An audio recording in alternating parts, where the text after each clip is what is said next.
Okay, Steve-O, I want to show you a microwave product that finally works, period.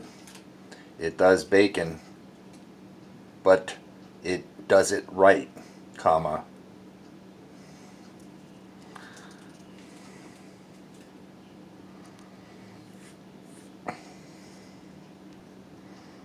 By right, I mean it makes it crispy, not just cooks it.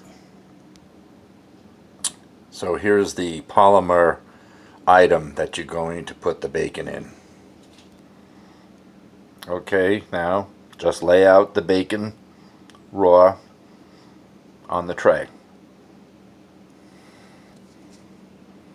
Next, we just put this polymer top on it with vent holes.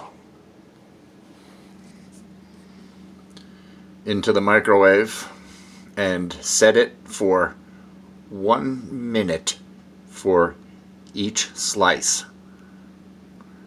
If you have a good microwave, meaning, let's say over 800 watts, which most of them are today, then you cook it at power number 8, not full power.